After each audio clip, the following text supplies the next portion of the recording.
நம்முடைய மாண்புமிகு பிரதமர் இருக்கார் இல்லையா, 56 இன்ச்சஸ் யுக புருஷ், அவரோட ஆட்சி காலத்தில் இந்திய ரூபாயோட மதிப்பு வரலாறு காணாத வீழ்ச்சியை அடைந்திருக்கிறது.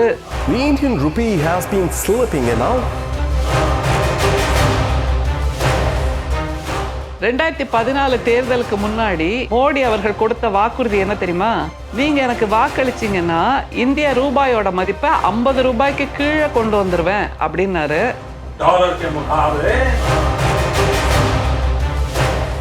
Indian rupee hits the highest low. பிரதமர் நம்முடைய தமிழ்நாட்டுக்கு எல்லாவற்றுக்கும் நோ சொல்கிறார். கல்வி நிதியா நோ, மெட்ரோவுக்கான நிதியா நோ, ஜிஎஸ்டி நிதி பகிர்வா நோ, எதை கேட்டாலும் நோ.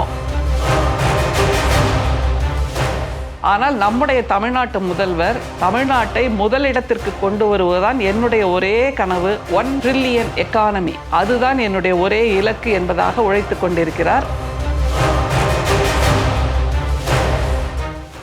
தெற்கின் குரல் நேயர்களுக்கு வணக்கம். எல்லாரும் ஜோரா ஒரு தடவை கைதட்டுங்க பார்க்கலாம். எதுக்குன்னு கேட்குறீங்களா?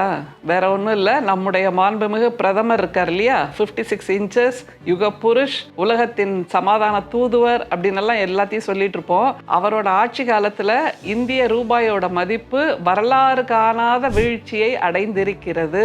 இப்படிப்பட்ட ஒரு ஆட்சியை கொடுத்து கொண்டிருக்கிறார். ஆனாலும் உலகமெல்லாம் சுற்றி வந்துட்டு இருக்கார். 2014 தேர்தலுக்கு முன்னாடி மோடி அவர்கள் கொடுத்த வாக்குறுதி என்ன தெரியுமா? நீங்க எனக்கு வாக்களிச்சீங்கன்னா இந்திய ரூபாயோட மதிப்பை 50 ரூபாய்க்கு கீழே கொண்டு வந்துருவேன் அப்படின்னாரு. ஆனா இப்போ இந்திய ரூபாயோட மதிப்பு எங்க போய் நிக்குது? 90 ரூபாயோட வந்து நிக்குது. Indian rupee hits the highest low அப்படிங்கறதா மிக முக்கியமான தகவல். வேற ஒன்றும் இல்லை, இன்னொரு 10 பாயிண்ட்டுக்கு இந்தியன் ருப்பியோட வேல்யூ அகேன்ஸ்ட் டாலர் 100ன்னு ஆயிடும். அப்படின்னா ரூபாய்க்கு மதிப்பே இல்லை, 0ன்னு ஆயிடும். சரி, நம்முடைய பிரதமர் இதையெல்லாம் செய்துட்டு இருக்காருல்ல, தமிழ்நாட்டு பக்கம் நீங்க கவனத்தை திருப்பினீங்கன்னா பிரதமர் நம்முடைய தமிழ்நாட்டுக்கு எல்லாவற்றுக்கும் நோ சொல்கிறார். கல்வி நிதியா நோ, மெட்ரோவுக்கான நிதியா நோ, ஜிஎஸ்டி நிதி பகிர்வா நோ, எதை கேட்டாலும் நோ. ஆனால் நம்முடைய தமிழ்நாட்டு முதல்வர் ஒன்றியம் எதற்கு வேண்டுமானாலும் நோ சொல்லட்டும், தமிழ்நாட்டை முதலிடத்திற்கு கொண்டு வருவதுதான் என்னுடைய ஒரே கனவு, ஒரே லட்சியம், ஒரே இலக்கு.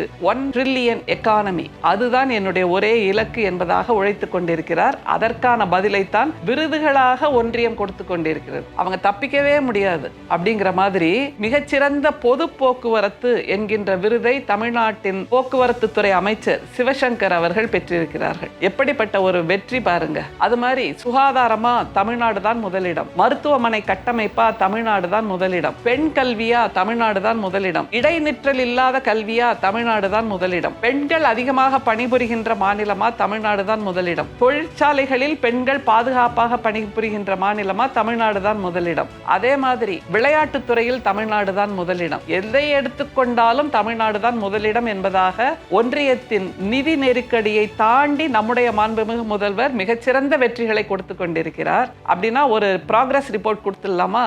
என்னன்னா, இந்த இந்திய ரூபாய் வரலாறு காணாத வீழ்ச்சியை கண்டிருக்கிறது என்ற அந்த நிலையை உருவாக்கிய பிரதமருக்கு நாம் கொடுக்கின்ற மதிப்பீடு ப்ராக்ரஸ் ரிப்போர்ட் 0. ஆனால் 4.5 ஆண்டுகளில் நம்முடைய முதல்வர் எல்லாவற்றிலும் முதலிடத்தை தமிழ்நாட்டுக்கு கொண்டு வந்திருக்கிறார் என்றால் நாம் கொடுக்கின்ற ப்ராக்ரஸ் ரிப்போர்ட் மதிப்பு 100க்கு 100 என்று நிச்சயமாக சொல்லலாம். இப்படிப்பட்ட நிலையில் இந்த திராவிட மாடல் நல்லாட்சி தொடர வேண்டும் என்பதுதான் 2026 நமக்கு காத்திருக்கின்ற கடமை என்பதை நினைவில் வைத்துக் கொள்ள வேண்டும். நன்றி, வணக்கம்.